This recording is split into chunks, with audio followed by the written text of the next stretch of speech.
हमारे ऊपर प्रभु की कृपा है ये हम कैसे पहचाने।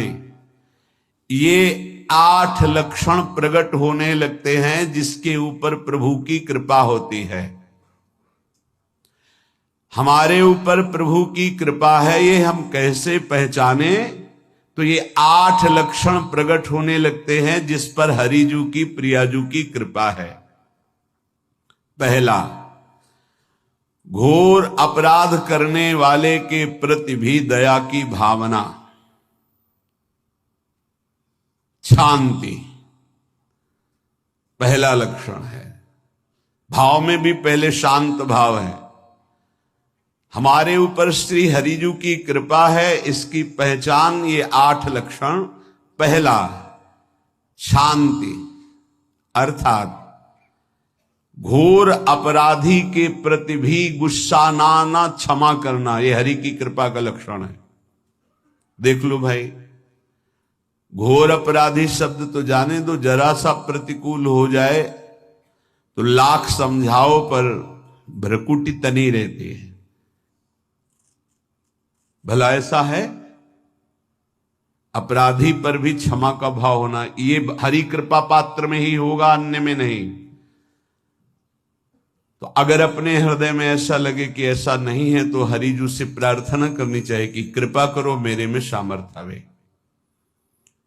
दूसरा, अनुसूया, वो किसी भी के प्रति कभी भी कोई दोष दर्शन ही नहीं करेगा। दोष कथन, दोष श्रवण की तो बात जाने दो। अनुसूया, दूसरों के गुणों में दोष ढूंढना, ये नहीं होता। हरि कृपा पात्र में ये नहीं होता। ये सब भजन के नाश करने वाले।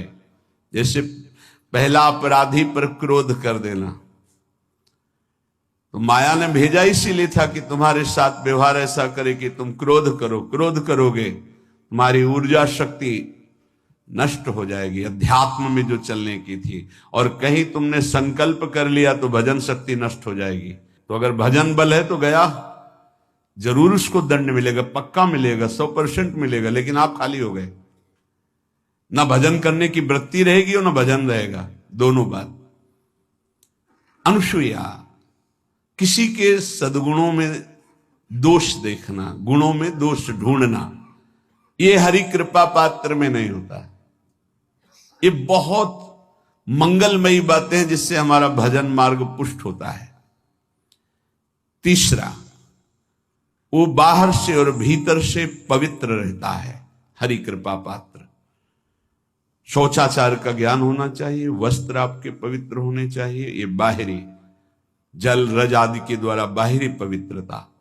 और निष्कपटता, निश्चलता, सत्य भाव, ये अंदर की पवित्रता है। अगर कपट है, छल है, असत्य है तो हृदय मलिन रहता है। भीतर और बाहर से पवित्र रहना, इसमें खास बात क्या है? भीतर और बाहर से पवित्र रहने में, भीतर और बाहर से सदैव पवित्र कौन रह सकता है? तो बोले जो पुंडरीकाक्ष भगवान श्री हरि का प्रियाजू का स्मरण करता रहता है, वो शवायाभ्यंतर शुचि, वो बाह्य और अभ्यंतर दोनों से पावन रहता है। तीसरी जो कृपा का लक्षण है, अर्थात वो सदैव भगवत चिंतन परायण, शौचाचार का पालन करने वाला, बाहर और भीतर से हरि कृपा पात्र पवित्र रहता है। चौथा,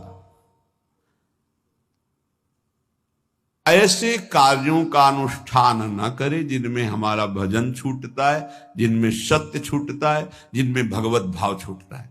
जैसे आपके ऊपर कृपा हुई, आप भगवत मार्ग में चल रहे हैं, अब आप ऐसे संसारिक कार्यों का अनुष्ठान कर रहे हैं जिनमें आपकी चित्त वृत्ति बिल्कुल भगवत विमुख हो रही, तो जीवन का लाभ क्या होगा? लाभ तो है भगवत स्मरण सहित। कल एक ने प्रश्न किया कि मैं खाता तो नहीं हूं लेकिन मांस के दुकान में मांस बेचता हूं, होटल आदमी, क्या उचित है? ये उचित कैसे हो सकता है? तुम और भी तो व्यापार कर सकते हो। जरूरी है धर्म का पालन करने की इच्छा करते हो, धर्म आचरण करते हो, ऐसा नहीं। तो विरत बहुकर्मा, उन कर्मों से हमें विरत रहना है जो हमारे धर्म के विरुद्ध है, जो भजन के विरुद्ध है। हरि कृपा पात्र ऐसे कर्मों का अनुष्ठान कर ही नहीं सकता। अपने भजन का फल देखना भगवत कृपा पात्र के, सबको प्रदान कर देना। हिम्मत है? अपने भजन, इतनी मेहनत से किया हुआ भजन, भजन होने के बाद हे प्रभु इस भजन का फल हो, सर्वे भवन्तु सुखिना सर्वे सन्तु निरामयः। यहां तो कहते महाराज एक माला रोज आपके लिए करता हूं कि आपकी बीमारी ठीक रहे, तो शेष किसके लिए करते हो प्रभु? शेष क्या? अगर इष्ट और गुरु के लिए तुम्हारा है कि एक माला करते तो फिर इतनी माला करते तो हमें क्या होगा? सब आपको दे देंगे तो हमें क्या होगा? तभी भजन का रहस्य नहीं जाना। छठवां, अपने भजन से अपने लिए कुछ भी ना चाहना और दूसरों की तो बात जाने दो, दूसरों से कुछ ना चाहना ये तो ठीक है, अपने भजन से अपने लिए कुछ ना चाहना है हिम्मत।